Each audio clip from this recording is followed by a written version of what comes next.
स्वागत है आप सबका हमारे चक्र म्यूजिक पर। आइए आज आपको हम सुनाते हैं कार्तिक माह महात्म्य कथा का 14वां अध्याय। कार्तिक मास का आज बोलो 14वां अध्याय। श्री हरि कृपा करे, श्रद्धा प्रेम बढ़ाए।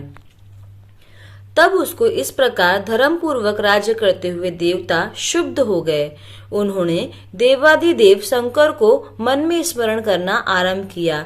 तब भक्तों की कामना पूर्ण करने वाले शंकर ने नारद जी को बुलाकर देव कार्य की इच्छा से उनको वहां भेजा।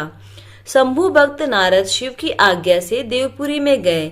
इंद्रादिक सभी देवता व्याकुल हो शीघ्रता से उठ नारद जी को उत्कंठा भरी दृष्टि से देखने लगे। अपने सब दुखों को कहकर उन्हें नष्ट करने की प्रार्थना की। तब नारद जी ने कहा, मैं सब कुछ जानता हूँ, इसलिए अब मैं दैत्यराज जलंधर के पास जा रहा हूँ। ऐसा कह नारद जी देवताओं को आश्वासित कर जलंधर की सभा में आए। जलंधर ने नारद जी के चरणों की पूजा कर हंसते हुए कहा, हे ब्राह्मण, कहिए आप कहाँ से आ रहे हैं, यहाँ कैसे आए? मेरी योग्य जो सेवा है उसकी आज्ञा दीजिए। नारद जी प्रसन्न होकर बोले, हे महाबुद्धिमान जलंधर, तुम धन्य हो। मैं स्वेच्छा से कैलाश पर्वत पर गया था, जहाँ 10,000 योजनों में कल्पवृक्ष का वन है। वहां मैंने सैकड़ों कामधेनुओं को विचरते हुए देखा तथा यह भी देखा कि चिंतामणि से प्रकाशित परम दिव्य अद्भुत और सब कुछ स्वर्णमय है। मैंने वहां पार्वती के साथ स्थित शंकर जी को भी देखा, जो स्वर्ग सुंदर गौर वर्ण त्रिनेत्र और मस्तक पर चंद्रमा धारण किए हुए हैं। उन्हें देखकर मुझे बड़ा आश्चर्य हुआ कि इनके समान समृद्धिशाली त्रिलोकी में कोई है या नहीं।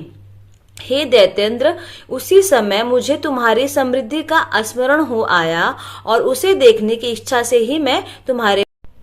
यह सुन जलंधर को बड़ा हर्ष हुआ। उसने नारद जी को अपनी सब समृद्धि दिखला दी। उसे देख नारद ने जलंधर की बड़ी प्रशंसा की और कहा कि निश्चय ही तुम त्रिलोकपति होने के योग्य थे। ब्रह्मा जी का हंसयुक्त विमान तुम ले आए हो और पाताल पृथ्वी पर जितने भी रत्नादि हैं सब तुम्हारे ही तो हैं। ऐरावत, कल्पवृक्ष और कुबेर की निधि भी तुम्हारे पास है। मणियों और रत्नों के ढेर भी तुम्हारे पास लगे हुए हैं। इससे मैं बड़ा प्रसन्न हूँ, परंतु तुम्हारे पास कोई स्त्री रत्न नहीं है। उसके बिना तुम्हारा यह सब फीका है। तुम किसी स्त्री रत्न को ग्रहण करो। नारद जी के ऐसे वचन सुनकर दैत्यराज काम से व्याकुल हो गया। उसने नारद जी को प्रणाम कर पूछा कि ऐसी स्त्री कहाँ मिलेगी जो सब रत्नों में श्रेष्ठ हो। नारद जी ने कहा, ऐसा रत्न तो कैलाश पर्वत में योगी शंकर के ही पास है। उनकी सर्वांग सुंदर पत्नी देवी पार्वती बहुत ही मनोहर है। उनके समान सुंदरी मैं किसी को नहीं देखता। उनके उस रत्न की उपमा तीनों लोकों में कहीं नहीं है। देवर्षि उस दैत्य से ऐसा कहकर देव कार्य करने की इच्छा से आकाश मार्ग से चले गए। तो यहाँ पर समाप्त हुई कार्तिक माह महात्म्य कथा का 14वां अध्याय। जय श्री कृष्ण।